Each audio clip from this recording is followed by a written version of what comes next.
Sobat calon guru semuanya, telah terbit yaitu Permendikbudristek nomor 19 tahun 2024 yang mengatur terkait tentang pendidikan profesi guru. Tentunya Permendikbudristek yang terbaru ini telah menggantikan Permendikbudristek sebelumnya terkait tentang tata cara untuk mendapatkan sertifikat pendidik bagi guru dalam jabatan maupun juga prajabatan. Nah, sedangkan untuk kemudahan PPG dalam jabatan di tahun 2024 ini nanti ada 3 tahapan ya. Yang pertama, seleksi administrasi, yaitu hanya memperbaharui saja data kita di Dapodik. Yang kedua, kita mengikuti pembelajaran, yaitu menyelesaikan semua modul PPG dalam jabatan yang ada di PMM. Kemudian yang terakhir yaitu kita ikut UKM PPG atau UKP PPG teman-teman, sesuai dengan jadwal yang tersedia. Nah, selanjutnya untuk alurnya, di sini nanti alur PPG Daljab 2024 yaitu yang pertama guru mempelajari modul PPG Daljab di PMM secara mandiri. Kemudian setelah selesai nanti kita ikut UKP PPG sesuai dengan jadwal. Nah, setelah selesai di sini nanti kita akan mendapatkan sertifikat pendidik tentunya. Nanti kita akan bisa mendapatkan pembayaran tunjangan profesi guru ya. Namun di sini sangat beruntung sekali ya bagi teman-teman yang masuk dalam kriteria guru yang tidak menempuh pembelajaran PPG Daljab 2024 di PMM. Nah, pada video ini kita akan menyajikan informasi terbaru yaitu siapa saja kriteria guru yang tidak menempuh pembelajaran di PMM, alias di sini nanti kita langsung ujian akhir atau UKP PPG. Namun teman-teman harus mengetahui untuk syarat dan ketentuan supaya kita ini nanti langsung UKP PPG, tidak perlu menempuh pembelajaran di PMM ya. Bagaimanakah informasinya? Silahkan simak video ini sampai selesai. Namun sebelum kita lanjutkan perlu saya ingatkan, bagi teman-teman yang mungkin baru pertama kali menemukan channel Calon Guru ini silakan klik tombol subscribe-nya, dan aktifkan notifikasi loncengnya, sehingga jika Calon Guru menyajikan update informasi terbaru, kalian tidak akan ketinggalan informasi. Baiklah sobat-sobatnya, indikasi bahwa pendaftaran PPG dalam jabatan 2024 akan segera dibuka itu adalah telah terbit dari Permendikbudristek terbaru tertanggal 31 Mei 2024. Nah, untuk Permendikbudristek nomor 19 tahun 2024 tentang pendidikan profesi guru ini telah menggantikan yaitu peraturan sebelumnya, yaitu Permendikbudristek nomor 54 tahun 2022 tentang tata cara memperoleh sertifikat pendidik bagi guru dalam jabatan ya. Nah, tentunya di sini kita sudah mengacu menggunakan untuk Permendikbudristek yang terbaru.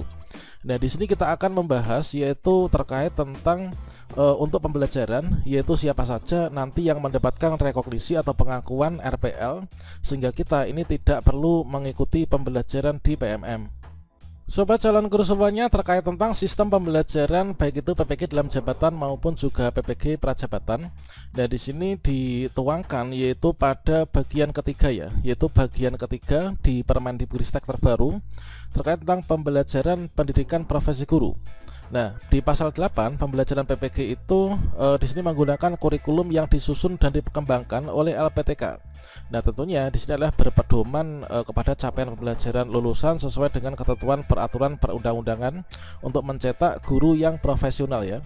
Nah, selanjutnya dalam menyusun kurikulum di sini Kemdikbudristek itu melibatkan organisasi profesi guru, kemudian kementerian dan lembaga, serta dunia usaha ataupun juga dunia industri.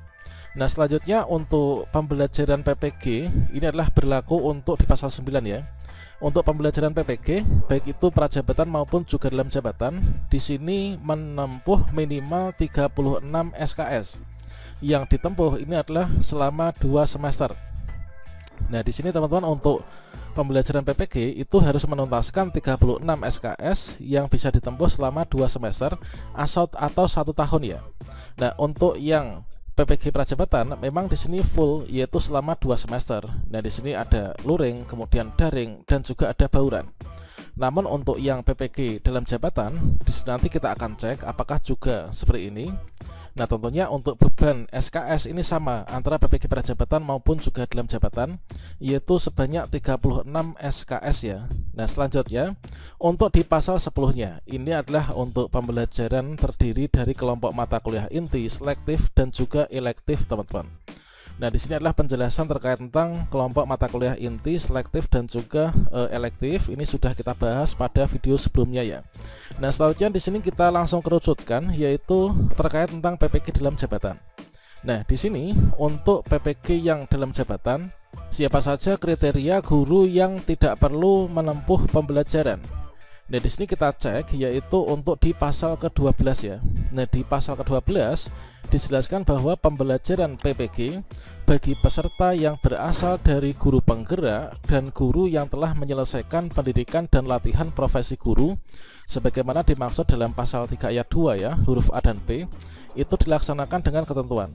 Memang di sini untuk teman-teman yang guru penggerak dan juga XPLPG ini memang kita wajib untuk diberikan, yaitu setara dengan 36 SKS ya, dengan masa tempuh. Ini adalah masa tempuh kurikulum itu selama 2 semester.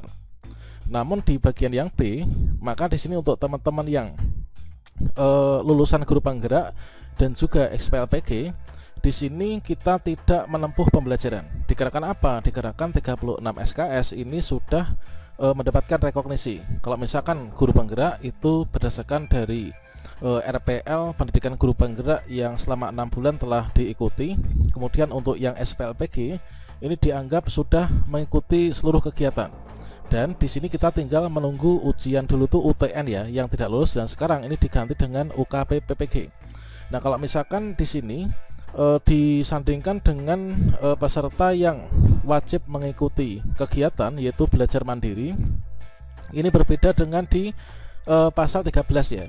Untuk pembelajaran BPG bagi guru yang aktif di Dapodik dan juga di sini di tahun ini ya minimal ini kita, dan juga untuk teman-teman guru yang perpindahan jabatan fungsional ke guru, kemudian juga untuk guru yang sudah punya serdik namun ingin menambah serdik lagi, maka di sini kita diberikan setara dengan 27 satuan kredit semester. Jadi untuk guru yang sudah mengabdi ini mendapatkan 27 satuan kredit semester. Kalau misalkan kita yang XPLPG dan juga guru penggerak, kita diberikan yaitu 36 SKS ya. Untuk yang selain ini adalah kita diberikan 27 untuk rekognisinya. Nah, di sini selain guru penggerak dan juga SPLPG, kita wajib memenuhi 9 semester, 9 satuan kredit semester atau 9 SKS melalui penugasan terstruktur dan juga pembelajaran mandiri. Jadi sangat jelas untuk sistem pembelajaran ini nanti menggunakan PMM ya, yaitu melalui pembelajaran mandiri. Nah, tentunya di sini sesuai dengan video yang sering kita bahas pada video sebelumnya, yaitu di sini untuk beban belajar PPG baik dalam jabatan maupun juga prajabatan itu kan 36 SKS ya. Untuk PLPG dan juga guru penggerak ini kita sudah diakui yaitu setara 36 SKS. Artinya kita sudah lunas nih untuk pembelajaran kita 36 SKS. Sehingga di sini nanti kita tinggal menunggu saja untuk jadwal UKM PPG, ya kan, atau UKP PPG. Sedangkan untuk yang reguler itu terdiri dari ini, 3 kategori ini, yaitu guru yang aktif di Dapodik, kemudian guru perpindahan jabatan fungsional, dan juga guru berserdik namun ingin mendapatkan serdik di bidang studi yang lain. Kita sudah diakui masa kerja kita, yaitu setara 27 SKS. Namun kita harus menyelesaikan ini ya, ada 9 SKS ya. Ini kita selesaikan melalui pembelajaran mandiri. Durasi ini bisa kita kejar selama 1 bulan ya. Kalau misalkan di sini nanti teman-teman siapa cepat dia itu dapat, maka semakin cepat kita menyelesaikan 9 SKS di pembelajaran mandiri ini, ya semakin cepat juga kita akan bisa ikut UKM PPG. Kalau kita lulus ya segera kita akan mendapatkan sertifikat pendidik ya. Dan di sini nanti kita akan mengikuti pembelajaran yang ada di LMS ya, nanti ke Canvas teman-teman. Nah, kemudian di sini nanti seleksi administrasi tentunya saat ini teman-teman masa-masa silahkan dicek untuk data di Dapodiknya ada yang perlu diperbaharui ataukah tidak. Kemudian nanti kita pembelajaran yaitu melalui modul PPG ya, yang nanti ada 3 modul. Setelah itu kita ikut UKM PPG. Nah, di sini untuk sistem pembelajarannya setelah kita selesai belajar mandiri, ini nanti kita tinggal ikut UKP PPG saja. Namun untuk 2 kategori ini yaitu guru penggerak dan juga XPLPG, kita nggak perlu menempuh pembelajaran di PMM, kita langsung menunggu UKP PPG atau UKM PPG teman-teman. Nah, itu saya ucapkan selamat kepada teman-teman yang masuk di sini ya.